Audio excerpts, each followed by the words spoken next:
Hey, you guys, my name is Lala, and I'm here with Jamie Adams, who played professionally and now is a Investment banker. investment banker. Cool, cool. So, we're gonna start from the beginning. Um, you just go ahead and say like your name, the position you played, and where you from. Yeah, so my name is Jamie Adams. I played point guard. Wasn't doing a lot of facilitating. I was trying to score that rock. And I'm from Chicago, from the south side of Chicago. I grew up. I mean, I literally lived all around the south side, so I don't claim like one particular area. It's just like Okay, it's just all over. I was just raised everywhere. Were you raised everywhere, or you were raised like somewhere solid? You were there for a while.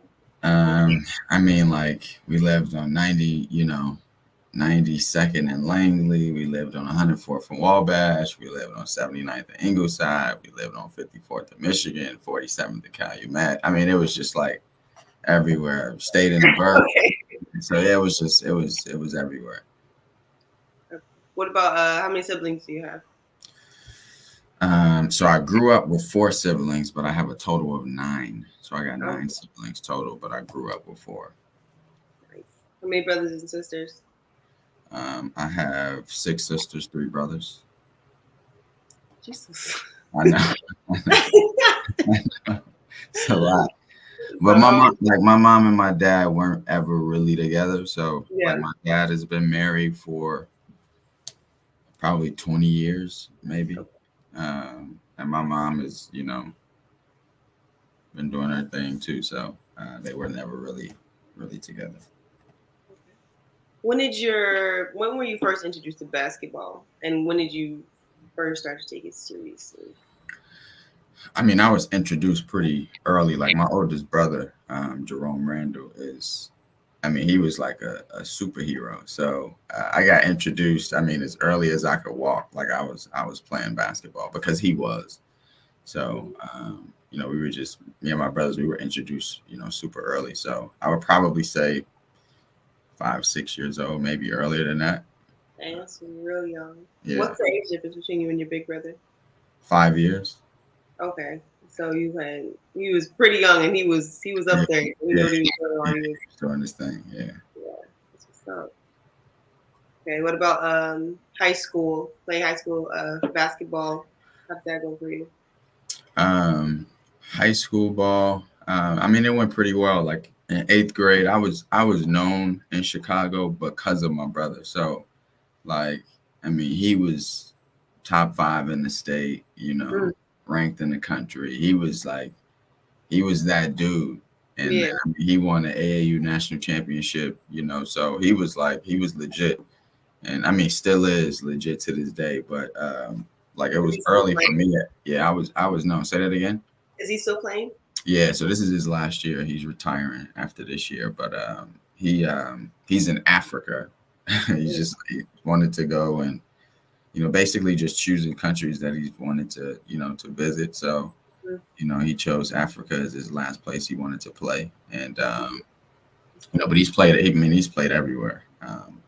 Australia, Turkey, Ukraine. I mean, he's an American Ukrainian citizen. So yeah, he played on Ukraine's national team. Yeah, it's wild. He was actually in Ukraine, when Russia invaded Oh Ukraine. Lord. So he was there. So he had to scramble and get out. So yeah, that's a whole nother story. But Yeah. like I was known pretty early because of him, and like people would come because we kind of look alike, same height. So people was coming and everybody thought my last name was Randall forever. People still call me Jamie Randall, like Mhm. just because of how special he is and was. And So in high school, like, I mean, it was supposed to be like he was passing a torch, like, right? As soon as he graduated, we're 4 years apart from a grade perspective. So Yeah. as soon as he graduated, I was coming into high school. So it was like, okay, Randall's out. Now is, his little brother coming in. So it was a lot of pressure, to like maintain his Right. legacy and like his name and like really have to show up and show out. But I wasn't like really good early though. So like I could score the ball. I've always been a scorer. Mm-hmm. But just in terms of like really thinking the game, really knowing how to play, when to attack, when to score, Yeah, time of possession, IQ. things. Yeah, IQ. It wasn't really like the best early, and then like as I got a bit older, it just like being around the game and studying it, like you eventually become smarter in how to play. Mm-hmm. So, so high school for me was, I mean, it was like it was go time. And my best friend, basically like my brother Patrick Miller, he plays too. Went to Tennessee State. We were playing together since what, sixth grade. Right. So, and we went to high school together. So we were like the dynamic duo. I would say we were the best guard combo in the city at the time. There's other Mm-hmm. people that kind of argue that, but it was real for us. So we started like we knew like we gotta carry Jerome's legacy. Like we Mm-hmm. gotta, you know. And Hales was like a really good powerhouse, big powerhouse in the city anyway. So it was good. Yeah. So when it came to college and getting into college, how was that for you? Did you know? Wait, did you know in high school that you wanted to play college ball before you? Yeah, yeah. Yeah. I knew if my brother was playing, I wanted to be right behind that. I'm like, I Yeah. gotta go. If he say, hey, we forget college, we going to play professionally, and in Iceland or something, I was going. I'm like, all right, Yeah. so Iceland the move, You were ride or die, I'm huh? ride or die. So that was, it was kind of like that's what it was. So he just laid the groundwork for what I saw. I mean, I didn't have any idols but him. He was like, I mean, he was the coldest dude. I mean, like coldest dude in Chicago. And I mean, everybody was looking up to him. Like all the kids, like, man, I want to be like Rome. He's so cold. And I'm just like, dude, I get to see this dude every day. Right, you're the lucky one, huh? Yeah, like I'm like I get to see this up close and personal every day, so I'm lucky. And so for me, I already knew like it was basketball. But Mhm. I've had like my mentor, godfather, Rodney Patterson, along with my mom and my actual godfather, Earl McKay, and then Rodney Patterson, who's like became like a father figure to me. They would always tell me like, you're not gonna play in the NBA, you're gonna own an NBA team. So they would always just say that, and it used to irritate me because I'm Mhm. like, damn, y'all don't respect my game. I was thinking Yeah, about it yeah, so small, like I ain't really respecting the work that I'm putting in on the court. yeah. Mhm. But they were like, no, you should, be focusing on ownership, like who's really making the money in basketball and all those different things. So they would like preach these things to me early. Mhm. And, I wasn't really trying to hear it. I'm just like, yeah, I ain't trying to hear that. So I was getting recruited by Cornell. Mhm. That was like the first interest I ever had was from Cornell. And they wanted to do a package deal with me and Pat because, they were just like, man, we would love to get both of y'all. Yeah. So then the coach ended up leaving and going to Boston College, so they stopped recruiting us. And then I know, That's then always like one of the stories. Like when the coach is gone, like everybody else just it, gone. You just it can't. was it was a wrap. So then because the thing at the time in Chicago, it was like all of the best guards in Chicago were leaving the city. So it's like none of the good guards were going to like University of Illinois, DePaul, like Illinois State. Like no one was signing there. So when it was time for me, like Cal State Fullerton was the school that I thought I was gonna go to, Mhm. and then they end up losing scholarships. So I end up having to go JuCo. Mhm. So the funny thing is, I was getting recruited by like all the Chicago schools outside of the big schools. So like UIC, Chicago State, Eastern Illinois, Southern Illinois, I mean, Hey, everybody you was ain't none on. of those. And when I talked to the coach, because I was like trying to get away, I'm like, that's what you do. Yeah. And the coach told my head coach, well, I forget the name of the coach. He told my head coach, like, Jamie was talking to me like he waiting on Duke. You know, I was like, just the young, Traumatized. naive kid. I'm like, look, I'm trying to get out of here. I'm not trying to stay. Everybody leaves, so I'm trying to get out of here too. And then so I ended up having to go JuCo because I waited so late. Then, I was calling those schools back, like, hold on, like, let me No, it was a wrap. It was always already past the deadline. They already had their team, so it was like JuCo was the route. And then so I ended up going JuCo. And then I played, played solid JuCo. Came out, had like 7 scholarship offers, and then I went on 5 visits. And one of the coaches that was recruiting my middle brother, Jeremy, he was at a JuCo, so my brother ended up going to play with him. This coach Condrick Sanders was a coach, assistant coach at FAMU, so it was somebody I knew, familiar face, been around my family for a while. So it was just like a natural like feel. Even though FAM wasn't the biggest school that offered me, I was just like, I feel like I can go here, start right away, really show like I deserve to be here and all Right. that. So, when it was time to sign, it was like a no brainer. FAMU was this. Well, it was between 2 schools. I was trying to get my family to make the decision, like, what y'all think I should do, and they were just like, "Nah, this your first decision as a young man. You got to really, They're make like, a we want decision. no parts. You got it. We ain't going because if it don't go right, you're gonna try to blame us. Like, Yeah. That's what we should it's like, nah, you make your own decision. You figure this out. So I chose FAMU. Wow. And then what was your experience like for those years, those 2 years that you played at FAM? Yeah, I played too. I mean, it was great. I think even for me and like JuCo, like I remember like my first 2 months at JuCo, I literally cried every single night, Mhm. and I was just like maybe I didn't, because I'm always the type of person that reflects inward first. Like I'm not looking at, oh, they don't believe in me, like they hating on me. I'm Yeah. like, what didn't I do to or what did I do to put myself in this position to have to go JuCo? You know what I mean? I'm like, now I feel like I was good enough. I clearly had Division 1 offers. Like, why didn't I think those schools were good enough? Was it more me, worrying about what other people were thinking about the situation, or like, was it actually something that I wanted? So I was regretful. Like, man, I should have took those opportunities a little more serious, because JuCo, it's like it's a grind. It's like, I mean, everybody, like I had a teammate that was 25, like, and I'm straight out of high school. So Baby. yeah, I'm straight out of high school. So for me, I'm just like, man, this is like a real grind. It's tough. You riding buses, ain't no plane rides nowhere. It's just like straight bus trips for 10 hours in the bus. You know what I mean? So it's like a true grind. You come and everybody trying to get to the same place.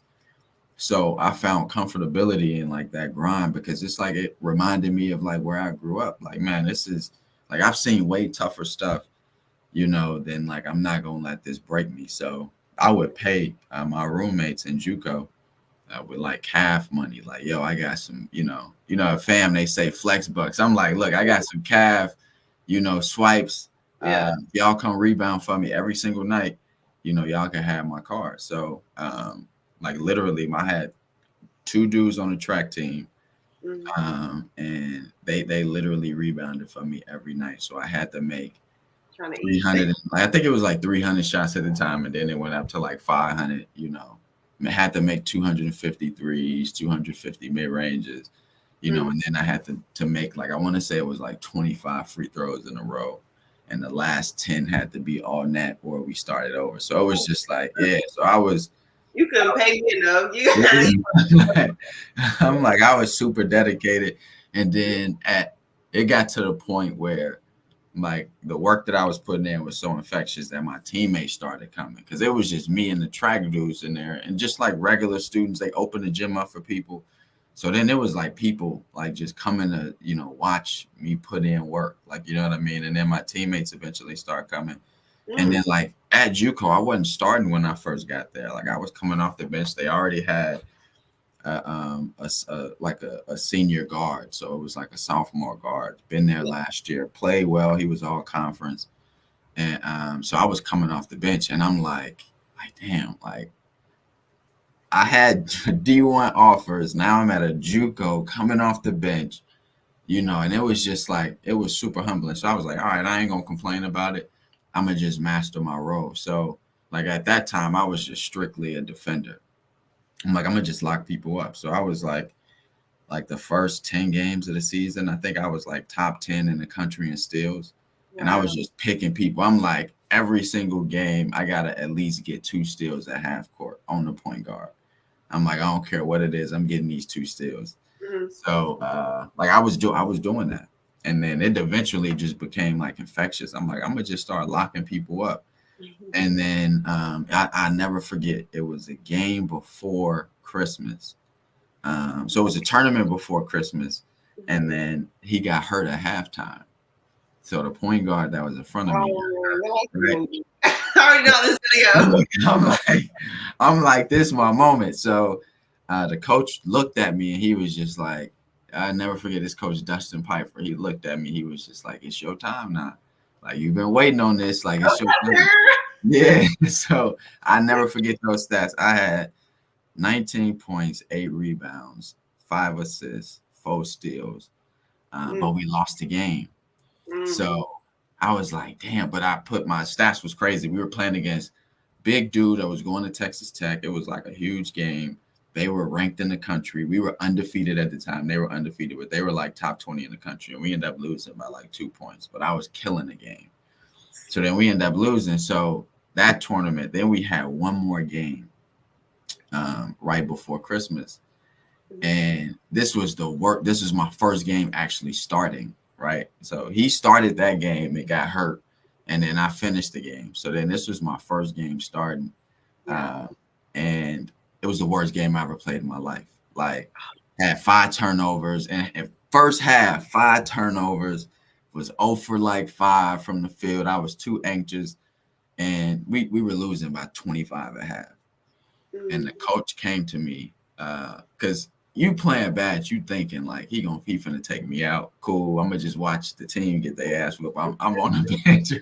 Next time, I don't want to be part of this no more. I'm like, at Oh least man. I ain't responsible for this whole 40 Right, ball. right. That's right. The coach looked at me, so I'm looking at the bench like, damn, when you gonna take me out? He called timeout. He was like, Jamie, you finna take this ass whooping. I'm not taking you out the game. And he was like, I believe in you. I'm not taking you out. Fight through it. So that was the first time I ever had a coach like really put that type of belief in me. Like, dude, I want you to really like, yeah, it's not a comfortable situation for you, but you're gonna learn something in this Right. experience. So yeah, we ended up losing by 40. I didn't play good at all. I had like 3 points, like 8 turnovers. We got blew out. And the coach, we were just constantly communicating. So I went home. We were constantly communicating through that process. And he was just like, man, here's where how I see you being effective, for the team. Here's some of the things that I want you to work on, stuff like that while you're at home. And then when you get back, it's time to go. Like you, my point guard, I believe in you. You showed me a lot in your worst game. So, Mm. I really think that, it's only up from here. You can't play worse than that. Facts. So after that, I mean, it was curtains. I mean, I think I finished the season averaging like 17-7. It was all conference. I mean, and then it was just like it was go time. So, um, what's funny, Tennessee State. So where Pat was, Tennessee State was recruiting me, and Tennessee State was getting ready to offer, and the coach ended up taking a job at what is it called? University of Miami of Ohio. Oh, So yeah. I'm like, okay, so it was FAMU, Tennessee State, and I want to say it was like Western Kentucky or one of those schools. So my boy was like, man, like I want you to come to Tennessee State, Pat. Like, please, like come. We can like get back, start playing together again at the college level. And then the assistant coach that took the job there, he was like, yeah, you can come, like just try out for the team, yada yada yada. And I'm just like, bro, like first of all, I got 7 Division I offers. You think I'm gonna come to Tennessee State and try out? Right. Like, how does that even make sense? He was like, yeah, because this is one guard I'm looking at, and I'm super like competitive. So like even while I was playing that fam, I ended up signing the fam, but while I was playing that fam, I was just looking at the point guard he recruited, and Yeah. his stats were terrible. And I'm just like, Dummy. like you, I'm like, you a goofy. You trying to get me to, walk on, and you sign this dude that ain't did nothing for you. Right. So from there, FAMU was dope. So as soon as I got to FAM, I'm around all my people, right? So What it's year is this? My bad. I This forgot to would ask be, you. yeah, 2012. So I graduated from FAMU 2014. Okay. So this was 2012, 2013 season. And I mean, I got to fam. I never forget my first game against Houston. Went off, had like 17, 8, and 5. Those was my stats, right? 17, 8, and 5. Really? And I called my brother. I'm like, man, I played good. He was like, what was your field goal percentage? I was just like, yeah, I shot terrible. He was like, so you ain't have I'm like, he like, he Uh, like, you ain't have a good game, man. You mean you scored 17, but it took you like 19 shots to get 17. Like, how mm, is that a good game? So from there, I'm just thinking like, all right, I got to figure out a way to be more efficient. But me and my boys, so when I got to FAM, like FAM was dope, and I kind of took that same mentality from JuCo to FAM because I'm like, I want to, parlay this into professional. right. So I never drink. I mean, I didn't drink, didn't smoke, rarely, right? I rarely drink. I would say that. We go out, get a Long Island. We go to, those little parties at FAM. It's cracking. So Yeah. I had to, indulge a little bit. But me and my boy, his name is Reggie Lewis. We clicked immediately. Like, Reg was my starting shooting guard. And like we just clicked. Same energy. Reg I say he from Akron. He tell me he from Cleveland. He kind of looked like Brian. He was bald head before he got out of college. So Oh I used Lord. to tell him, yeah, I'm like, bro, you are Brian's son. Like he always wore bronze. But anyway, so from there, me and Reg clicked, and then we just started our own. Like after practice, we would stay hour and a half, just putting up shots. And then how fam works. That's the thing about HBCUs too. Fam, you gotta like reserve time for the gym, and Yes. then they gotta talk to the people in the front office to make sure it's okay. And then if they catch you in the gym, they talk. It's just like a We whole bunch got of meetings upstairs, the city. man.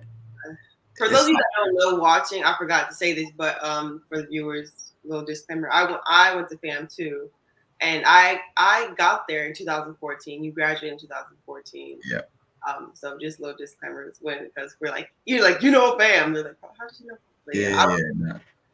Yeah. So FAMU, you had to reserve time. So it got to the point where like we couldn't be in the gym, without a coach being in there or somebody, so it was just the worst experience. So Dennis Gates, he was the assistant coach at Florida State. So Gates recruited my oldest brother to go to Cal Berkeley.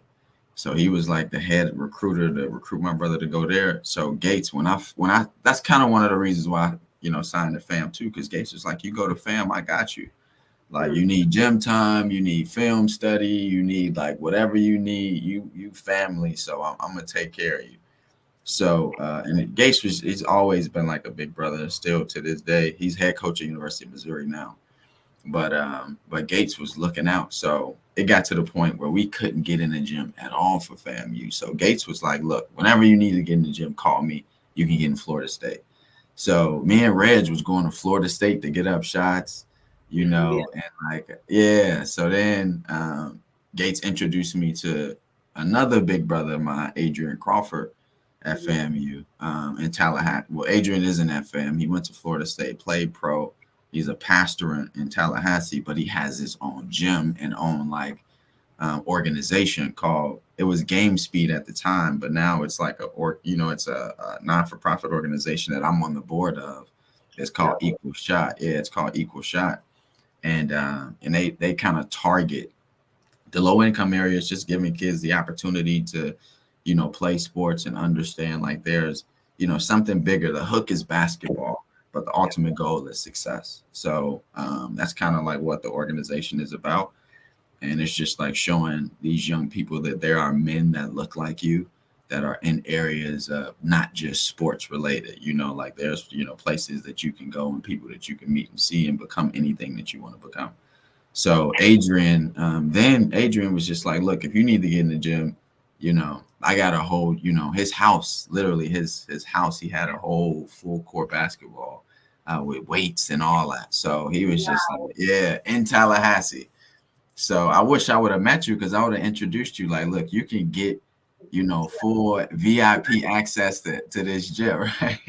I wish too. I went to the rec. I don't know if the rec was there yet when you Yeah, it went. was, but I didn't want to. Yeah, Because I went in the rec one time, and then there was some dudes in there like, check up, like I don't think y'all that good anyway. I was just like, man, yeah. And yeah, I'm like, I ain't.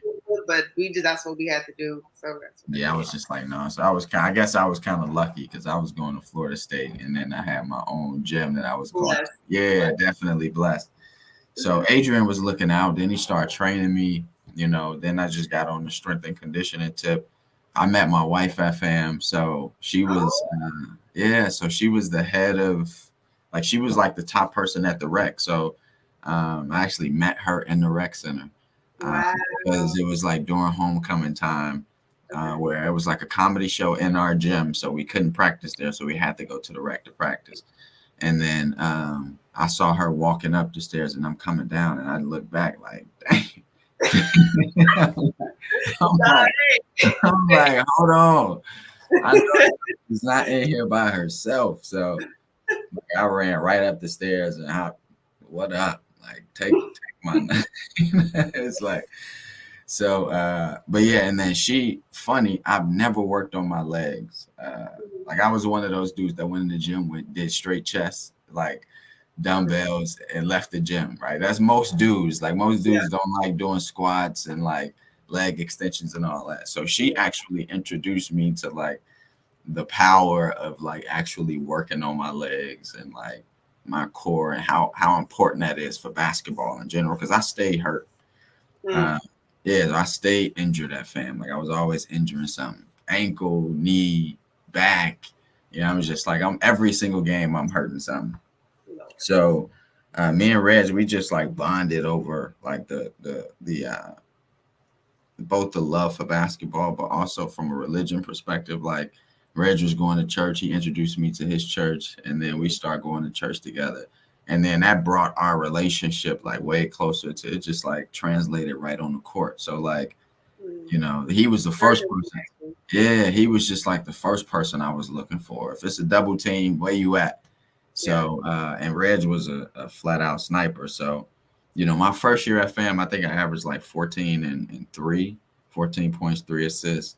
And then my last year I averaged like 17.5 and 4 assists. Mm. So like I made a drastic change. So I think like the first year at FAM, I think I was shooting like 13, 14 shots a game, and Mhm. I was averaging 14 points. My senior year, I took less shots and I was scoring like 4 points more. And it was just like learning how to be more efficient. Like, Yeah. as I was continually learning the game.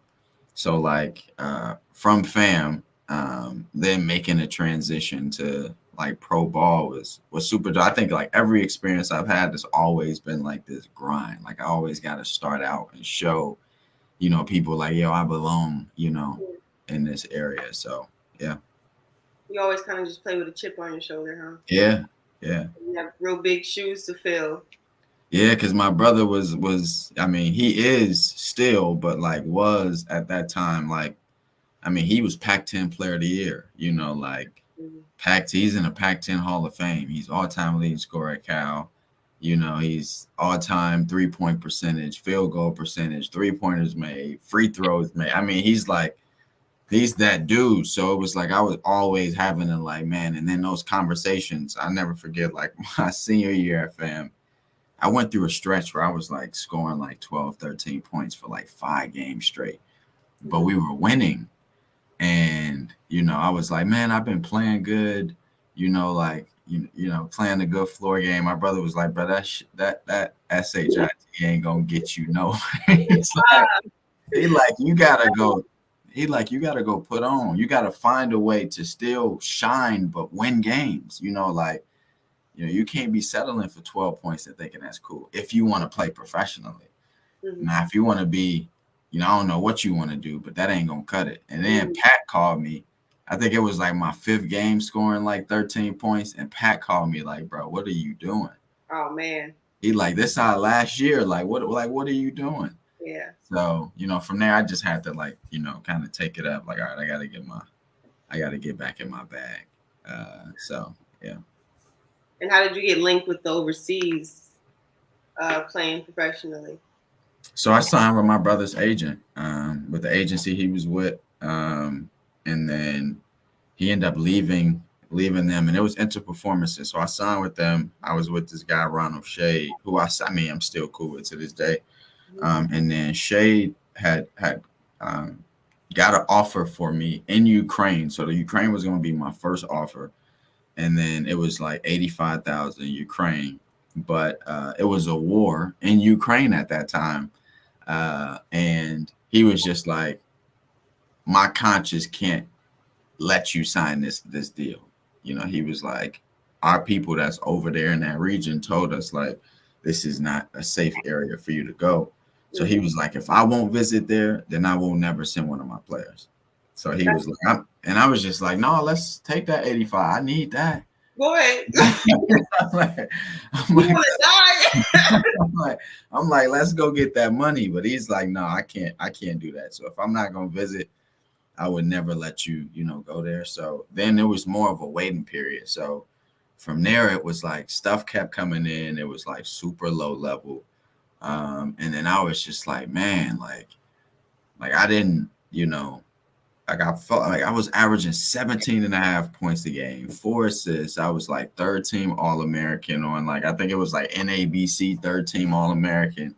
I was like all conference 2 years straight. Mhm. I'm like, man, I'm putting in work, but for some reason I'm not getting respected like I feel like I should. So from there it was like I wasn't getting opportunities still. And like I know that the first contract I was supposed to sign in Ukraine, and then after that it was just like super low level, 1,500 a month here, Mhm. 2,000 there. And I'm like, nah. And they just kept telling me like just wait, like the right opportunity gonna come. Like right now this stuff is just like low leagues, not really any money. So I was just like, man, this is terrible. So Enter Performances ended up sending me to Italy. So they owned a team. One of their like I think subsidiaries owned a team in Italy. It was like the Rimini Crab. So I went there, played in Italy. Then our team went on a tour in China. So we played in China for like 4 months or 3 months. Ooh. Yeah, it was crazy. So we were representing Team Italy. So we were playing against like all these national teams, and like we ended up playing in we were like playing in games against China's NBL teams. So I was there for like 2.5, close to 3 months, and then from there went to Israel. Then from Israel to I think I went to Turkey with my brother, and then so I was there with him. Then from Turkey, he went to Australia. So at that time, it was a break for me. So I flew over to Australia, and no opportunities were coming in then. So I'm just like, okay. So from there, I was practicing with his team, and his head coach, Joey. Joey was like, "Bro, you good enough to play in this league." So he was like, "Who's your agent?" And I told him, he was just like, "You need to fire them people immediately because they Oh, clearly ain't doing their job." oh God. Like I was practicing with them for a good like 2 weeks. So he was like I got a contact in New Zealand, and I want to fly. Like we gonna fly you over there, um, try out for the team, and then like you can see what's going. But he was just like, you gonna play over here somewhere. It's like it's no way that you like got this talent and you not hooping. So when I went to New Zealand, it was like an open gym, and their team was there, and they were like, I think it was like a couple of players, but they brought me over there, and I went to work, and they were just like, "Yo, we want to offer you 3 years now, sign today, three Oh three my year, goodness. literally 3 year contract." And then we ended up breaking it down to two, and then so my first year, I played relatively decent. So the first year, I think I ended up tearing like ligaments in my foot, strained my Achilles. So I played in New Zealand, and then I mean that whole situation was just terrible. So that was actually like signing in New Zealand was the last time I ever played professional basketball. Just everything about that situation just soured my whole um, mindset about professional basketball and being over there because like I've always thought about it. Like I've always played with a chip on my shoulder, Yeah, but I understood that this is a people business at the end of the day. yeah. So whenever I felt like, it was getting nasty. The business of the game was getting nasty. I'm just like, well, that I'm not gonna love a game that don't love me and be broke for it. You get what I'm saying? Like I'm not gonna hold on to a dream too long and Mm-hmm. struggle, to try to like prove to people that I belong. I'm just like, no, I did everything I wanted to do with basketball. I got a free education, played professionally, traveled to every place that I wanted to go in the world. And I'm like, I'm cool if I don't ever play again. I didn't think that at the time. No, I was like, dang, like again, I gotta like prove myself after I signed a professional deal. It's like I gotta keep proving myself on every aspect. And then one of my mentors just said, like, maybe this is so hard for you because God has something else. Like maybe this is your dream, but this ain't God's vision for you. So Mm-hmm. maybe maybe you just need to get out the way and just let God do his work and then see what happens. So from there, it was like, all right, I'm gonna just step back and see what's up. So then what happened? Well, wait. So you played overseas for how many years? Like 2.5 years. 2.5 years, but you've been to like 4 or 5 countries. Yeah, so I've been to Italy, Israel, Turkey, China, New Zealand, Australia, Russia. Like, I mean, I've traveled so many different places, been traveled to like Fiji, like all these different places. I Wow. probably from basketball, and my brother, probably traveled to 10 to 12 countries. Oh wow. Yeah. In 3 years. In 3 years. I was gone. I didn't come home for like 2 years. Wow. Like That's I was crazy. just like on the road. Yeah.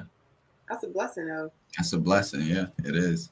Places that it'll take 10 years for people to go, right? Like that was a like one trip every And a year lot of money. and a lot of money. And I was doing it for the free 99. Yeah. So So yeah, it was a blessing.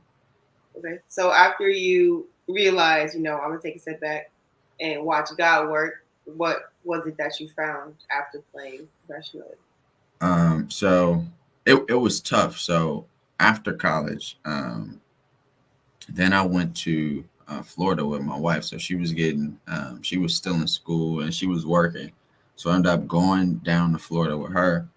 And I'm just like I can't stay in Florida. Like I don't have any connections here. Like Mm-hmm. really no resources or people that can help me like, figure this thing out. So like I talked Adrian Crawford was one of the guys that I talked to. Adrian is the one I told you, the pastor in Tallahassee, and got the game speed and equal shot organization. So Adrian just told me like, look, this is like he kind of did a similar thing. He's like, I only played 1 year overseas. And he's like, I transitioned into something altogether different immediately because I figured like all I wanted to do is check the box of professional. Mm-hmm. He's like, once I did that, I realized like I don't have to chase this, I don't have to chase that no more. So for me, um, I talked to Adrian and he's just like, you know, it's gonna be tough and it's going to be emotional, right? Like it's like really a tough thing to because that's been my identity for so long, Right. and I couldn't verbalize what it was. But this guy Jamal King from Chicago, he said it's called post-traumatic sports disorder. Like a lot of athletes go through this and don't realize that it's a real mental thing, like because we're so used to like when we walk in a room, everybody know who we are. Like, Mm-hmm. oh, that's the basketball player. You get love. Like everything is VIP. Right. You get used to that VIP life, and then you'll stay too long, in something that's not really showing you like your true value because you get addicted. It's like, you get addicted Attention. to yeah, it's like you get addicted to that. So for me, I was just like, man, now I'm a normal dude. Like, you walking down the street, don't nobody know. Like, I'm in Florida. Like, it's like, okay, Yeah. who is this guy? So, it was tough to let that part of the game go. Like, it was just like, man, because still today, people don't know I stopped playing basketball. I haven't like announced a retirement. Like, Yeah. nobody really knows. Like, I see people in Chicago today, they still like, man, where you playing at? And Oh, I'm like, dang, man, I've been retired for retired for a minute. So it's been pretty dope. So having those conversations with like people that I know love me and got the best interest for me. Mm-hmm. Um, Rodney Patterson, he was the president of my high school, and he's a godfather of mine. Um, he introduced me to this guy who was in the insurance business, and he's just like, "Hey, I know somebody, that's looking for young agents, like insurance agents or whatever." Mm-hmm. So from that point, I end up interviewing with this company, with this guy Ed Rocket, who went to FAMU, and he owned his own business, owned his own financial firm. So Ed was like, "Of course, like yeah, fam grad, of course I'm gonna give you an opportunity." So I worked with Ed for like a year and a half, and then transitioned from with Ed in the insurance business to like another insurance company, but it was more like investment focused too. Okay. And it was Hunkin Ewing Financial Group, another black owned firm, and this guy went to Howard. So Okay. it That's was so like interesting. yeah. So he was a Howard grad. So then I worked with him for like 2 years, and we were doing some exciting stuff with him. And then I reconnected. I worked for Loop Capital, who's like it's the number one black owned investment bank in the world. Mm. So and the In crazy Louisville? yeah, the crazy thing I always say, like once I finish playing like basketball, every company that I've worked for has been black owned, so that kind of dispels any, notions that we're not in powerful positions as black people. I work for three black owned financial firms, Right. so it's just been like an experience. And then when I was with Hunkin, I ended up passing the Series 7. The SIE Series 7. And then from there, interview with Luke Capital, who's Jim Reynolds is, and that's a whole nother like segment. So I played with Jim Reynolds' son, JR, like Mm. basketball. We played AAU together when we were like 10 years old. So we played together from 10 to like 15. And then I ended up seeing JR, and end up seeing JR in Uber. So during that time, I was just like, I'm gonna tell you. So um, during the time of the insurance business, the key is like finding ways to stay connected to people. Like the whole thing is, how can you find referrals? How can you find people to get in front of and all those different things? So I did something super unconventional. Like I saw this video of this guy, like, hey, I was like doing sales and I started driving Uber like in front of hospitals, like, and Mm. picking up doctors and nurses and all these people that are professionals, Yeah. and that's willing to listen to a good story, right? So I was like, okay, cool. So I started driving Uber, and then I would like sit in front of University of Chicago Hospital, and I was picking up doctors and nurses and Wow. pharmacists and all that, and I start turning those people into clients. And literally, because if I got 45 minutes with you or 20 minutes, we're gonna sit in traffic. I Yeah. had a suit on. I'm driving with a suit.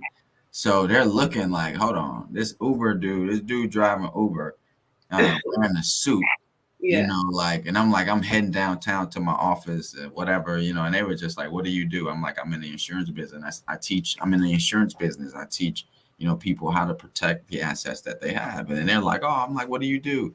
And they're like, oh, I'm a physician. And I'm like, oh, do you have disability insurance? And like, they were just like, no, I've never had that conversation. And then it was just like No, going. that's And then, yeah, like, okay, cool. So let's set up a meeting. And then I end up signing up like 5 to 15 doctors, wow. probably 10 nurses, 5 residents, pharmacists. Like it was just like that was very lucrative for my business for clientele. And then those clients will refer you to other people, and then the business just kept flowing.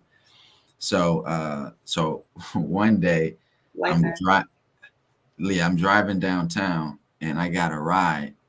I call him JR, but his name's James. So I'm picking up this dude James, and your pride to tell you like I hope I don't see nobody I know. You know what I mean? Because then it's like I'm praying to God. Like I Yeah. was just playing basketball overseas. Now it's like super low. This dude driving Uber. You driving around. Like, what are you really doing? Yeah. So, and here's why I say like the relationships that you have, and it's like life is about people at the end of the day. Because had I not had a great relationship and great experience with JR as a kid, then JR wouldn't have trusted me to come into his father's company to represent them and work for him. So I ended up seeing JR. He walked out, and I promise you, I was pulling off on him. I'm like, no way, I'm not gonna. No, I'm pulling off. I'm gone. I'm Get out. somebody else to do it. Yeah, I'm like, I'm out. So JR literally stepped in front of the car, like, yo, like I gotta get to I don't know. He didn't know who I was. So he was just like, bro, I gotta get to work. Like, come on now. So I stopped, like, all right, I can't hit the dude. So I'm like, I'm like, I'm like, dang. So JR get in the back, and then he's like, I know this guy. And then I'm just looking like, damn. I'm like, damn. So we end up having a conversation. And JR is like, man, what are you doing? And I was just telling him, like, hey, I'm in the insurance business doing this and yada, yada, yada. And then he's just like, oh, okay, dope. Like, man, we ain't seen each other in so long. Like, let's connect. So we end up exchanging information. And then he texts me like, bro, let's grab lunch. So I was like, cool. So I ended up seeing his dad 2 months before that at a Black Chamber of Commerce event. And his dad looked at me and was just like, Jamie, you got a suit on? Like, I thought you were overseas. What's going on? I'm like, I'm working in finance. And he was just like, well, if you're in finance, you need to be with us. And at that time, I didn't know what they did. So he was like, do you have a business card? So I passed him my business card. And then, I mean, I never heard from them, but it was just like, okay, this is my connection to show like, okay, I just saw Jim Reynolds. Like, this dude is super, super big time in Chicago. So so I ended up telling JR, like, hey, I ended up seeing your dad a few months ago, and he was just like, okay, cool. So we went to lunch and JR was like, would you think about like making a move over to Loop? And I was just like, honestly, JR, I don't even know what you guys do. Like, he was just like, well, we're an investment bank. And, he just took me through, kind of everything. And then he's just like, you passed the Series 7. And then once you pass that, call me.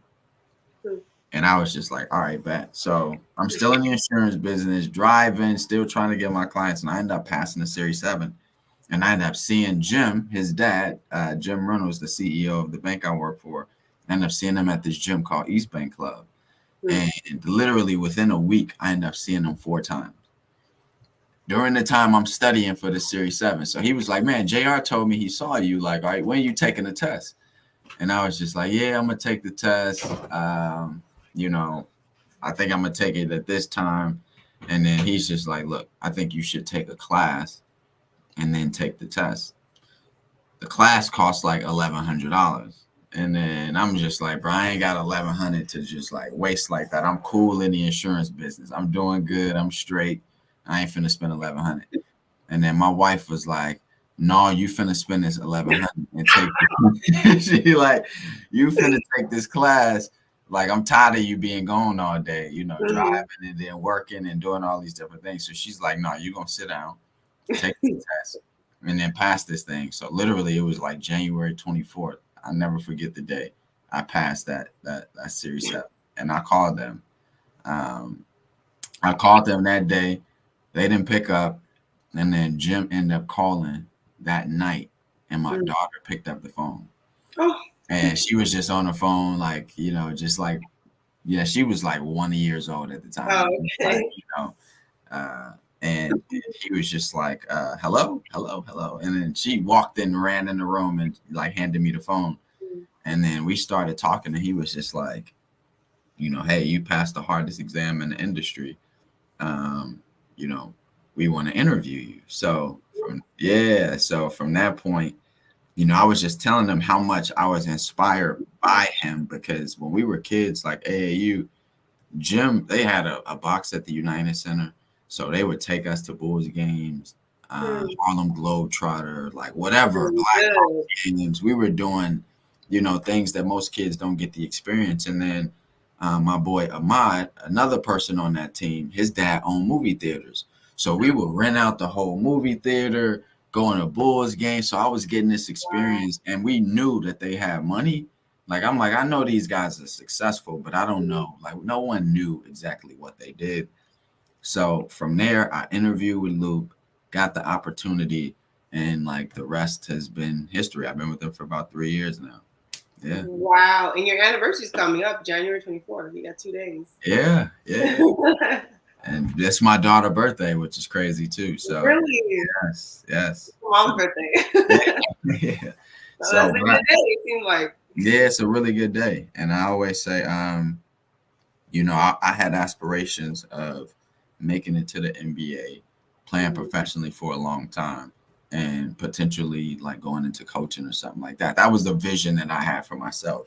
Mhm. But I had other people, like older, super wise people that were just telling me, like, yo, I think you selling yourself short. I think you can do way more than just dribble a basketball. I feel like, you got way more. And not saying that those guys aren't impactful because I play ball, right? But they were just like, maybe your avenue of impact is in a different lane, not just basketball. So yeah, and I always say I made it to the MBA of finance. Like literally, investment banking is the MBA of finance, which is like investment banking, private equity, hedge fund, and venture capital. Those are the big four, Top in dog. finance. So, yeah, those are the top dogs. So I made it off of a connection and, hard work and just like understanding the game of people. Like the business of people is the most important thing that most people, don't understand. Right. That's really big. Getting back to kind of high school and college, just for the young viewers that will be watching, what's something that you would like to tell a student athlete in high school that's getting ready to play a sport in college? What's something that they can do to prepare for that? I would say um, I always knew this, but somebody verbalized it for me. Comparison is the theft of joy. So stay in your lane. I think Instagram is the worst thing in the world for kids. And the reason why is because it's like as an adult, right? Like I can buy a new car, a Toyota, right? I can go buy a brand new Toyota. And I think like, man, this is amazing. I just bought my first car.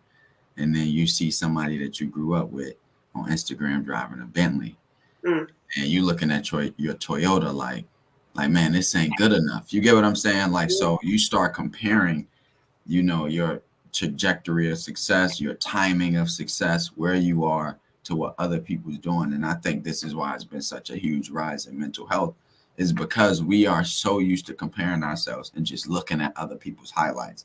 Nobody will show you what they really look like when they wake up in the morning. Mm-hmm. But you see the makeup glow when they Mm-hmm. go out, and it looks like this is what they looking like every single day, or the pictures that they filter when they first wake up. Like this ain't really, how you look. Like you see the BBL and then they delete all their pictures and then start showing you, all the workout stuff. And this is Not born with that. Come on now. it took you 6 months, to like not sit on your butt to get to where you at. Don't act like you was in the gym really cutting up. Exactly. So what we do is like we compare ourselves to people that aren't authentic, Mm-hmm. so in turn is making us like less appreciative of where we are and what we have, and all those different things. So I would just tell these kids like stop comparing yourself to people, because at the end of the day, if you looked at my whole journey, right? And if people knew that I was a Uber, like I was driving Uber, I was an Uber driver. Like they would have looked at that and laughed, like, damn, this dude driving Uber, like Yeah. ha ha, like laughing, like man, look at where he at. But they don't understand um, how much it takes for you to grow throughout that process, right? There's a lot of growth that goes in the dark that Yeah. a lot of people don't understand. And if people saw you during those dark moments, they laugh at you. They say like, this dude used to be something and now he's not. Like all these different things, that people say, when they see you at your lowest moment. But it ain't about those moments. Like those are just like those valley moments that get you to the mountain. You know what I mean? So I Mm-hmm. would just say like these kids they stop comparing.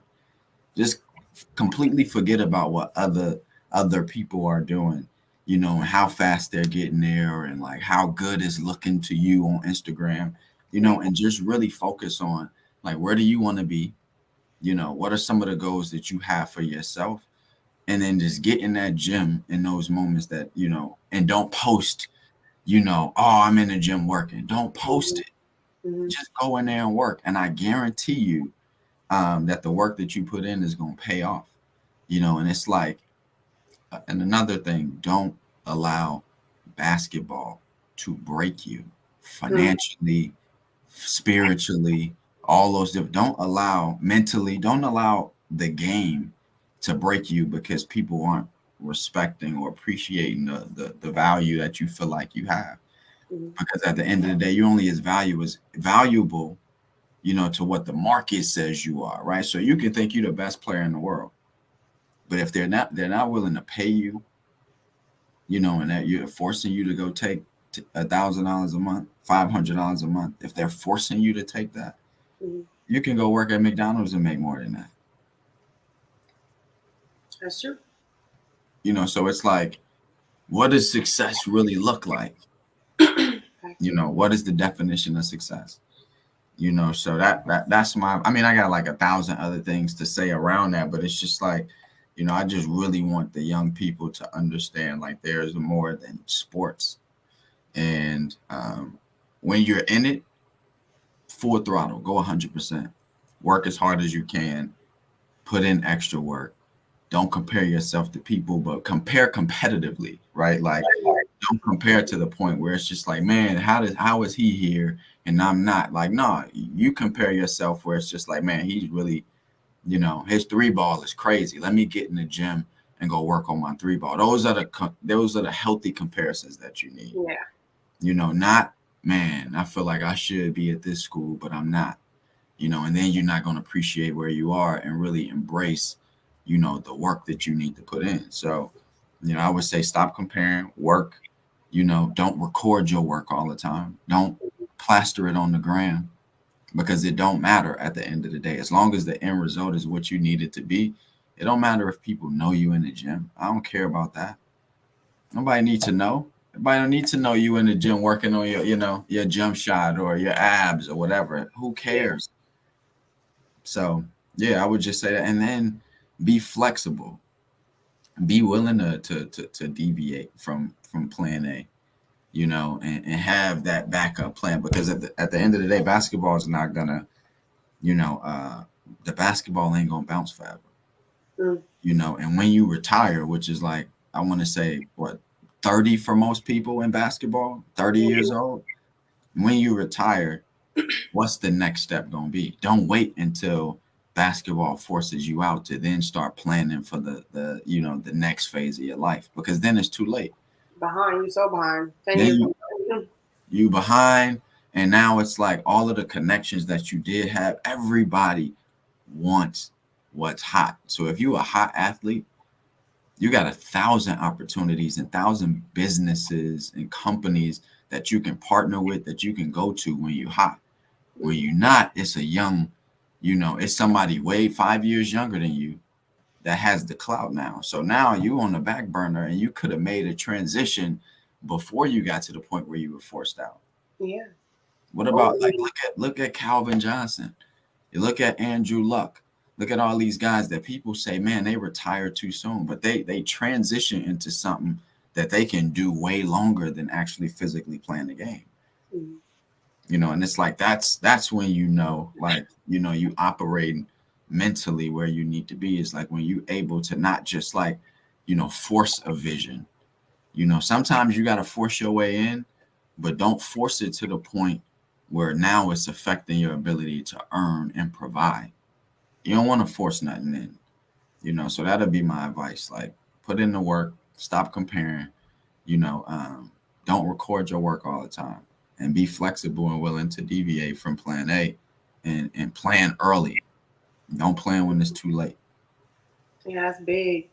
What piece of advice would you give yourself, the younger you? So the future you now, I mean the present you now, what advice would you give the past young Jamie? Um, I would tell myself it's okay. And the reason why is because I felt like I was that kid that was so I was busy comparing myself to like, man, I shouldn't be here. man, I don't understand why I'm not getting this. Man, it's just like, and it was just a lot of comparing, Mm-hmm. and not appreciating. And, you can get so caught in the grind mode that you don't understand what grace looks like, right? Because, like, I'm so used to grinding. Even today, I got to like force myself to take a step back and, like, okay, let me just breathe. Mm-hmm. Like my family tell me all the time, like, dude, you move way too fast. You don't even like, it's like when you eat and you just like constantly like don't Yeah. even look up. Oh, yeah. Say it's no savoring. It's like I'm eating and Not then even I'm taste done. Yeah, I it. don't even taste the food. It's already in my stomach. I'm full and I'm done. Mm-hmm. I don't appreciate every single bite. And I think, what I did was like not appreciate every bite of my life. Like I Mm-hmm. was so busy trying to grind my way to places that I never looked up and saw things. Like I was overseas. Like I'm not even gonna lie, I was overseas, 10 different countries, but I can't tell you memorable things about every single place I was at because I was so focused on like I gotta get there, I Mm-hmm. gotta do this. I'm not doing, and I didn't appreciate, just being there. So I would just say appreciate every bite that you get, and understand that it like, not everybody got food. So it's like not everybody can eat. Not everybody can go in the refrigerator and just grab whatever they want. That's not the way life is. That's big. That's really big.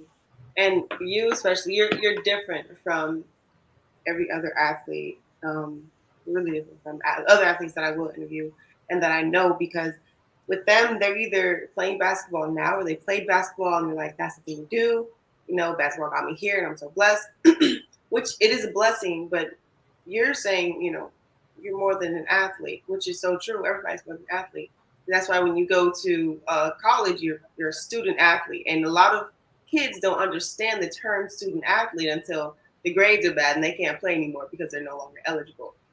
And it's like if you learn the younger you are, that you learn, the right from wrong and how to think and what not to think, the better off you are in the future. And overseas is great, but it's also very important to plan your life after or plan your life during, and not to put that on hold because a lot of people just like, no, this is my life overseas. And overseas, you might be rich, you might be a celebrity, you might be LeBron James overseas, but in the real world, it's a struggle. So you really have to figure it out. And it's always best to plan early and try your best to, do both at the same time. It's two different worlds. And a lot of people get stuck in Yeah. one. So No. it's very important. Yeah, I 1,000% agree, and I think one thing my mom and I mean, I appreciate my mom so much. Single parent, raised 5 children on her own, and just really, instilled the importance of education, right? So, like, my mom wasn't afraid of like taking the ball and Mm-hmm. like, you're not going to this game. You can't play this season. Like she did that. You're not playing this season because your grades aren't good. And I got to stand in front of my team and explain to them why I can't play. Like I Mm-hmm. had to do that, and then it just made me understand the importance of like, first, of like not being forced, to do something that you don't want to do, right? Like I didn't want to have to stand in front of my team and embarrassingly tell them like, yo, I got straight D's and F's, Mm-hmm. because I was focusing too much on like trying to be cool for everybody in school, trying to be, handsome for the chicks, be the class clown or goofy, but like my grades are terrible. So I'm making these people laugh, and I'm thinking that they laughing with me, but really they laughing at me like, dude, you sitting here trying to be a clown for us, but you got straight F's, Mm-hmm. straight D's. And it's like understanding the importance of like school. And it frustrates me, I promise, because like now, investment banking, they only recruit from Harvard, University of Chicago, Wow. Northwestern. These are Ivy League. Like if you look at NBA owners, if you look at the owners of the CEOs of Fortune 500 companies, a lot of them come from investment banking. Mm-hmm. And a lot of people, I didn't know what investment banking was 5 months before I started in the industry. Mm-hmm. I found out 5 months before, and it was like, I gotta get in here. Like The starting salary for an investment banker right out of college is 105,000. Jesus. Every investment banker, when you first start, there's an analyst program. Analysts start out 105,000. You can Google investment banker salary. It'll break down the compensation for you. Mm. The first year, you make 105,000 base salary. Your bonus is 45 to 65% of your salary. So your all-in comp your first year is 150 to 160,000 dollars right out of college. Tell me what athlete that's not going to the NBA, that's going overseas, is making $160,000 their first year. The top 1%, maybe Less than that. less than that. I Your don't know. first year, you making 160. So then you go from analyst one to analyst two. So your salary goes from 105 to 110. Now your bonus pool goes from 50, to 50, in between 50 and 75%. So Mm. now your second year, you're making 170 to 185. Your second year right out of college. Third year, you're making $200,000. That's crazy. Fourth year, your base salary is 150. Your bonus is 100%, no less than 100% of your salary. So your first year as an associate in investment banking, you're making 250 to $300,000. Your second year as an associate, you're making 275 to 325. Your third year as an associate, you're making 300 to $400,000. Now you're a VP. VPs make no less than $500,000 a year. Then you go from VP one to VP two, you're making 550. VP three, you're making 600. Mm. Senior vice president, you're making $700,000 a year. Do you understand what the league minimum is? It's 575. So you got people in the NBA right now making 575,000. How long is the average NBA career? 5 years, maybe. Yeah. So they're gonna be making that for 5 years. As an investment banker, you're guaranteed that your compensation is gonna go up every year. Bad bankers make $700,000 a year. You got to be a bad banker, bad career banker to make $700,000 a year. That's That's bad. bad. Wow. You can go look at it. What all these guys are making, they're retiring at 45 years old, 40, 45. Mm. And it's like the HBCUs, all these different, these young kids, they don't even know what this industry is. And these people are making bank. Mm-hmm. And the crazy thing is cash heavy, because your salary, you're making 115,000 salary, but you're getting $100,000 cash bonus. Mm. That it's like now it's $80,000 coming to my bank one day. Wow. How don't we know what this is? Why don't we? And then when I start talking to HBCU students at FAM and Fisk and Tennessee State and all these places that I spoke to students at, it's too late, because now they're juniors and they got a 2.5 GPA. They only I'm sorry, if I see a 2.5 GPA, I can't look at that resume, because it's 1,000 kids with 3.6, 3.7, 3.8. That's coming into this industry, and they're recruiting them from Harvard. So you got somebody from FAMU, they got a 2.5, and somebody from Harvard with a 3.8. Who are you going to take?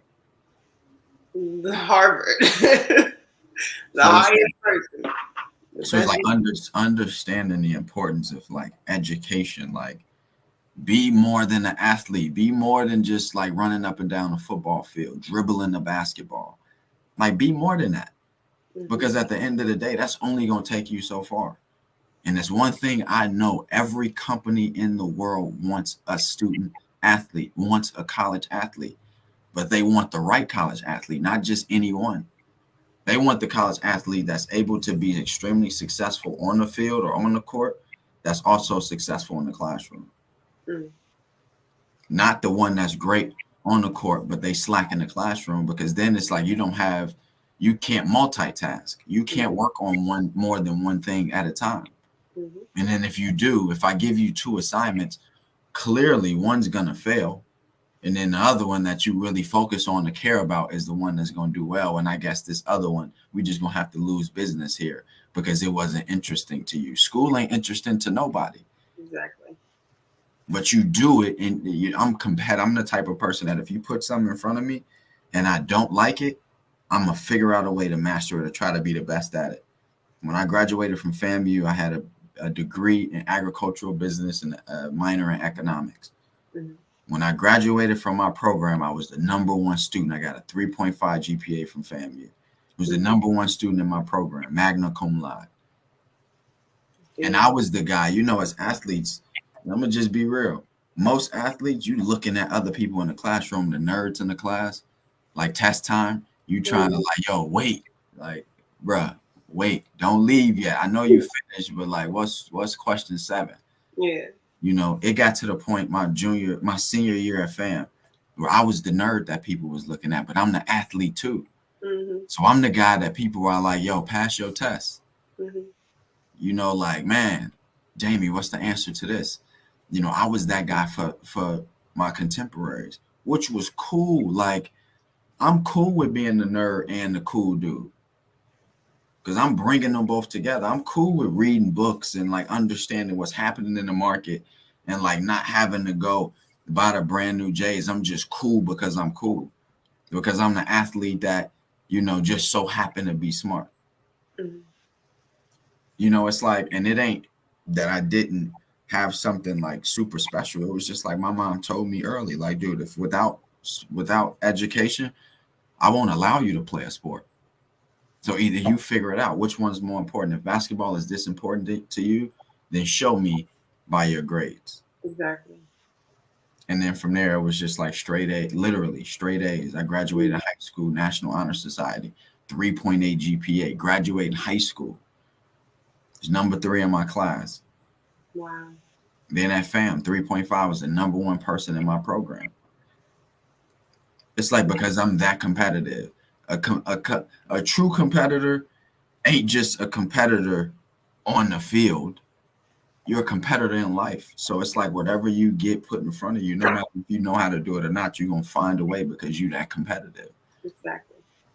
So yeah, I'm sorry, my rant. I'm sorry. No, you're good. This is exactly what we're here for. This is what people need to hear, especially young athletes, for sure, because it's not a game, and some people realize it and it's too late, and then they want to go and speak to other kids, But it's best you find out what life is right now and how to handle it and how to think.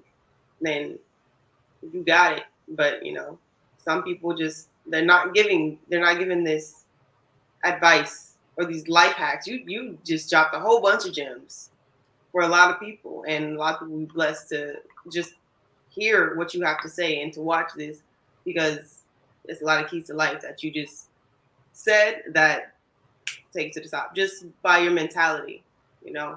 So that's really big. I'm gonna ask you one last question. I feel like everybody has a purpose in life. Everybody has a calling and a gift. What do you believe is your purpose? Why are you here? I believe one thing I know God has blessed me with is people. So I think my purpose is people, Mm-hmm. and that's inspiring people, that's supporting people, in ways. I think people is my business, and I want to figure out a way to help people get to where they need and want to be. And a lot of times it's not about the want, because we want a lot of things that aren't good for us. I think it's more about getting to people, helping people get to where they need to be, because I think it's it's a lot of role models out here, in the world, but I don't think a lot of them are healthy and conducive to where our people need to go, Mm-hmm. and I mean, it's kind of it's crazy. Like I'm a go on a little tangent here. So the other thing that really bothers me is that when I'm speaking at high schools and grammar schools, and I go into these schools and I ask these kids, Like, hey, what do you want to be, when you get older? The thing that 99, and when I say 99% of these kids say, basketball, football, baseball, rapping, Hmm. movie star. That's all they see. That's all they see. And it's like the people that are doctors that are black or investment bankers or attorneys, clearly we're not doing a good enough job to get in front of these kids to show them that there is a different way. Hmm. Because there's no way that 99% of these kids, and they're not even understanding this statistic business. The way statistics work, all y'all ain't gonna be able to be one of those things. I'm sorry. Hmm. I gotta be real. Like, I got 2 kids. I mean, I'm gonna tell, and I told my wife, I'm gonna tell my kids early, like, Dad, I wanna, baby, you ain't got the feet for tennis, or you ain't got the feet for ball. You see, Let's be let's find, realistic. be real. Let's be real. Hmm. Like, a lot of these people are selling dreams to kids, and it's like this dream. I don't want to say you can't attain this because anything is possible. But let's go to something that I'm sure if you read this book, you study hard, it's almost guaranteed that you can get this opportunity because they're looking for us. One thing about George Floyd's death, it was tragic. It was tragic. But one thing it did was that it was like it was a moment that everybody was sitting still. And that no matter what the color of somebody's skin was, they were able to see a black man getting lynched in front of the world. The first time that people actually were able to see and listen to it and understand how impactful that was. We saw a man die on national television. Hmm. Now companies are all coming out with statements like, um, we stand against racism. You Black know, Lives um, Matter. Black Lives Matter. Diversity, equity, and inclusion. What does equity mean? What does diversity really mean? What does inclusion really mean? What do these things really mean? If you really care about diversity, you won't recruit from just Harvard. You'll go to HBCUs where the black talent is. Hmm. You'll start to build relationships at these places and these schools where black talent is. You're not just looking at where the white people are. Facts. Because there's black excellence in HBCUs, but guess what? These companies aren't there. They aren't recruiting from HBCUs like they are. They aren't giving opportunities like they are. Hmm. And it's like, if you're an athlete, I'm sorry. Some people are going to be mad at me. Shame on you if you allow them to tell you to get a criminal justice degree if you don't have because you could become a police officer without a degree. If you don't have a goal of becoming a detective, right? A sheriff, you can do that without a degree. But if you don't have goals of going into administration for the law enforcement, why are you getting a criminal justice degree that you can't use? Because it's easy. Because it's easy. It's the easiest. Some people still struggle, but it's the easiest, they say. Criminal justice, some people, if you're not going to go to, J school, communications, but you don't have no desire to do professional school after that. Mm.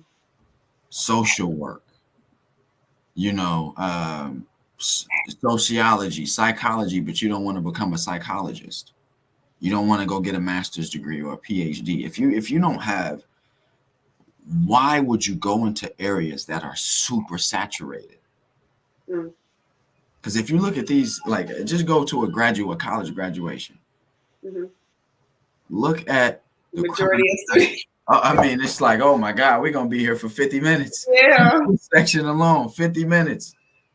And it's like, but the degrees that really matter, it's like 10 people, and at predominantly white institutions, it's the 10 people and 9 of them are Caucasian or from overseas or whatever.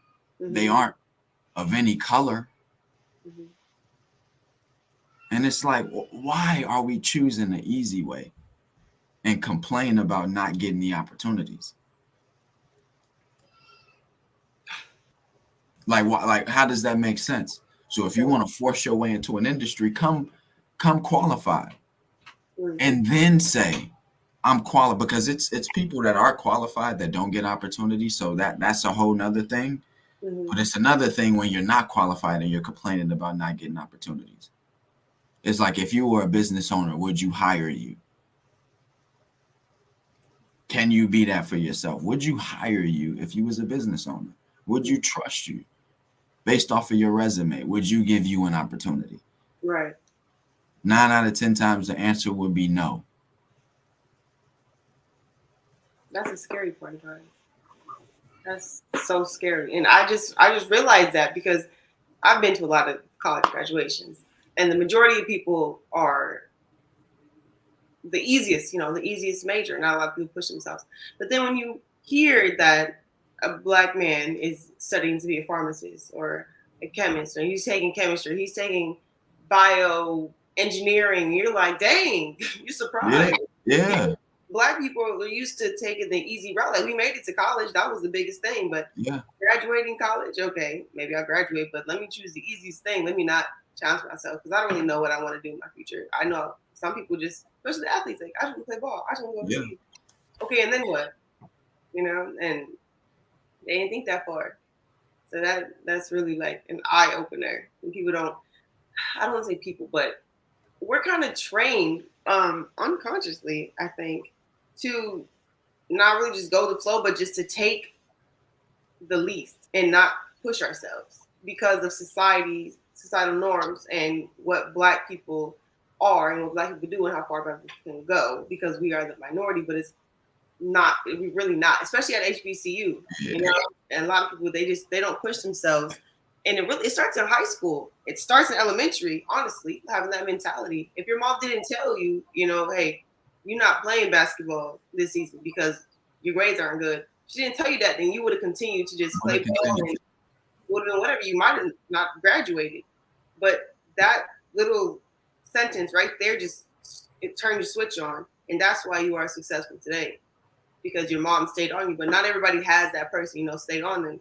So that's a big reason why I'm doing this.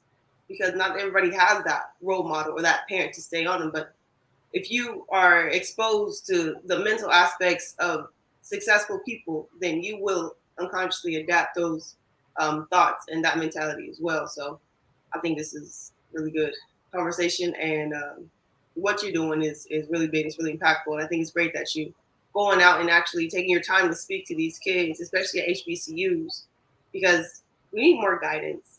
A lot of kids, they're just like, yeah, I want to play ball, especially at a young age. I want to go to the NBA, but you don't know what it takes. Yeah. But at the same time, you look at LeBron, I want to be like LeBron James. He's best player ever, but LeBron's not just a basketball player. He's so many investments, Yeah. and not just him, but everyone. They got something else, but they don't glorify that. They don't tell people that. It's just they see basketball. It's just what they see. So a lot of naive things I think going on. People just don't know the ignorance, and it's not their fault. It's just we don't talk about that. And it's like LeBron didn't become a billionaire. Most of the wealth that LeBron has is not in basketball. Mm, His value, that billion, is more of the investments that LeBron made in businesses outside of basketball, mm-hmm, than it is him actually dribbling a basketball. Yeah, those endorsements came and opportunities came because of how special he was. And again, I always say, businesses are gonna follow what's hot and what kids love. mm-hmm, Right. So if LeBron is the hottest thing in the world, LeBron, Steph Curry, these guys are the hottest thing in the world, they're able to go into any company and partner on something. mm-hmm. Every single company wants them. And guess what? Every company is willing to pay them for, just saying their name. Mm-hmm. LeBron, just say McDonald's, please. We'll give you a $5 million. Mm-hmm. Just say our name. And that's just one. He can make 5 million. Think about this. LeBron James, his salary is probably $37 million a year, Mm-hmm. and he plays how many minutes? It's a 48-minute game in the NBA. LeBron can do a commercial that shows on TV for 30 seconds, literally for 30 seconds, and get paid 10 million. Mm-hmm. And what he gets paid in basketball, think about this. What LeBron gets paid in basketball, 48 minutes, 82 times a year, plus the playoffs, all the travel, all those different things. He's making $37 million. But just in 30 seconds, LeBron get 10 mil. It's like now you understand where the money is. It's not in sports. The money ain't in you dribbling the ball. The money is the ownership piece. Mm. The money is being able, like Diddy say, the real hustle ain't getting up every day having to work. The real hustle is getting up every day and knowing you got 1,000 people working for you. Mm. You don't have to lift a finger and you're making $10 million. That's the hustle. Yeah. But we're getting hustled. We're the ones getting hustled. And we are literally, our culture, our generation is geared towards going to places that are gonna hustle you. Mm-hmm. Music, 360 deals, NBA, no ownership, all these different places. Of course, you want to be on TV, and I respect all those guys, and they making bank. These athletes are making bank, and they're able to parlay that into different business opportunities and all those different things. So if you can make it there, go for it, because that's the quickest way to wealth. But 90% of us ain't gonna get there. Right. So you putting all your energy into something of being hustled, and you're not gonna get there. So it's like, what's the next route? You putting all your energy into $100,000 a year from overseas when you can go get paid that in investment banking and engineering and being a physician and all these different business ownership, starting businesses, owning properties, like all these different things. There are so many different ways to build wealth, but we only go for, the entertainment aspect of that piece when that's not really what the wealth is. Mm. So it's like we need to open our minds to understand, like start teaching the younger generation, like, dude, this, like all the stuff that you push for these rappers that y'all love, a lot of them ain't got the money that y'all think they have. Secondly, all the stuff that they wearing on Instagram, and people are giving it to them so they can have y'all go buy it. Mm-hmm. I wish I would see Drake wearing something and me go buy it. Why would I ever do that? But that's what our generation is like. Oh man, I saw Kim K get lip fillers and I'm finna go do that. Mm-hmm. I see this person wearing the $2,000 bag and I only got $3,000 in my account, but I'm gonna go spend that. It's like, for what? So I can go post a picture on Instagram to get people to say like, oh man, this dude got money. Mm-hmm. Just to please other people. Just to please other people. And it's like, where is the appreciation for real work? There's no appreciation for real work. There's no appreciation for the time it takes for you to actually master something. Mm. It's like people want finished products immediately. Yeah. I don't want, even in relationships, just like I'm not willing to wait for this dude or this woman to grow into who I need you to be ready. Yep. It's like, bro, I need you to already be swole with a six-pack. I don't want to help you get there. Little did you know, that's the love of your life. You gonna let them go. You're going to let him go for a six-pack. And because he ain't making the 6 figures today, you're gonna not look at this man when you can help him grow. Look, I met my wife. I was driving Uber. Think about that. We was in college. I was broke. I was driving Uber. Now I'm making $250,000 a year. We got a house. Just bought my baby a brand new Jaguar truck. Like, but she stayed with me. Mm-hmm. She was with me in those grinding periods. Nobody wants to go through any uncomfortability or tough times. Everybody just wants it easy. You want it right now. And you want that dude to already be there. Mm-hmm. And it's like, you want me in college. You want me to be driving a Charger. Like, how I'm 20 years old, you expecting me to be making 6 figures in college? Right. It's like, yeah. Flex bucks. Yeah, like, I give you some calf swipes, baby. I ain't got nothing else for you. I can get you front row tickets in Gaither. And It's like, what we gonna do? Man, it's crazy. People only see, they want to see the success, and a lot of people don't embrace. I actually read something about this the other day. They're saying like, you struggling, embrace it, embrace the struggle. You know, Embrace the if struggles. everything was perfect, if everything was perfect in life, then what? You know, you wouldn't learn anything. And like I said, I tore both my ACLs in college, 2 years apart, and both times I became mentally stronger, mentally and physically stronger. The first time I tore it, my sophomore year, I was like, dang man, that was hard, but I went through it. You know, I had help with the trainers and things like that. I came back, I played so much better. I matured so much, and that's just from sitting there and watching and wishing I was there. And I appreciated the game more. I respected the game more. So I played hard, and I played with a chip on my shoulder. And I remember one time explaining to my teammates, this was actually my last year playing. So I already tore both ACLs, and I took them in the locker room. And I'm the captain. And I said, hey, you guys, we got to do better. We can't be playing around during warm ups. We can't be laughing and joking before games. It's serious, you know. And I have a passion for basketball, and I'm explaining to them. And some of them looked at me. They're looking at me in my eye, and they feel me. And I look around, and I see like two of them snickering and laughing at each other, and that just made me so mad because I'm to the point where I almost have tears in my eyes. Where I'm trying to explain to you guys, like, we got this. Let's go. We got to try harder. You guys take this serious. And that's when I just noticed, like, some of you guys are not here for the right reason. And that's what it is in life. You know, if you have tunnel vision and you're focused on something and you're struggling, it's like, God, I wish I was done with this. God, I wish this wouldn't happen to me. Like for you, like when you were driving the Uber, man, I just played overseas and I'm in this stupid Uber, picking people up, blah blah blah, this and that. But you stay positive, and that's why you are where you are now. But had you had those negative thoughts and they just kept beating yourself down, then you wouldn't be where you are. So it all has to do with the mindset. And a lot of times we're surrounded by people that are nowhere near where we're going to go. And in order to get where we need to be by ourselves a lot of times, just to stay focused, just to do what we got to do, and then pop out when it's time to pop out. But it's not all about showcasing your life and showing people, hey, I did this, I did that. But when things go wrong, you're nowhere to be found. How come we don't showcase the struggle? How come we don't showcase you ain't got the money right now, or you only got 2 things in your fridge, or how come we don't showcase that? When things are going great, is hey guys, I'm here, I got this, let's go out, let's do this, let's do that.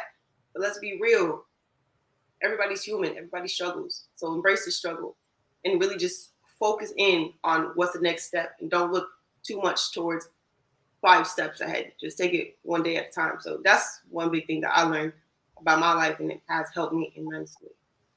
Yeah, that's dope, and most people don't understand what that's like, and they never understand what that's like. And it's also like, I mean, like you said, those teammates that were, kind of snickering, you always gonna have those people, right? But the key is understanding that they have their own purpose too, right? Like the haters, the people that joke around all the time, those people got their purpose. Mm-hmm. And it's like, it's for you to like understand that. Don't harp on it too long, and just keep moving forward. Exactly. Just keep chucking away. You know what I mean? Don't focus on the negativity. Don't focus on the accolades. Don't focus on the celebration, because it's all for a moment. Because you win today, you lose tomorrow. Guess what? The reaction is different. Very. No, nothing lasts forever. So it's like, I tried to stay even keel no matter what the situation was. If people celebrated me, cool. Mm-hmm. Thank you. Yeah, I appreciate that. Yeah, cool. It ain't I'm living, I'm not, no. Because I understand how this game works. It's like, cool, great. Coach, you love me today, but if I turn the ball over 5 times tomorrow, I'm the worst player in the world. Yeah. I already know. I know how this game gonna work. Yeah, it's like that. So it's like that. It's crazy. Well, I want to thank you for agreeing to do this interview with me. I think it's very inspirational, and I'm definitely going to be contacting about this investment banking because I'm interested. Yeah, let's go. I want to learn. Yeah. for sure. Definitely going to hit you about that. But yeah, once again, thank you. And maybe we could get a part two one day, or quick, where we are now in a few Yeah, months, let's do it. a year or Yeah, something like let's do it. Let's keep a dialogue open. So part two, I'm open to it. Whatever you want, we can structure it a different way. About ask questions about finance and that. investments or Yeah, whatever, those yeah, opportunities and stuff like that. So yeah, let's do it. for sure. Okay. Well, it was nice talking to you, and I look forward to speaking to you again in the future. All right, let's do it. Appreciate you. All right. Talk to you later. Bye.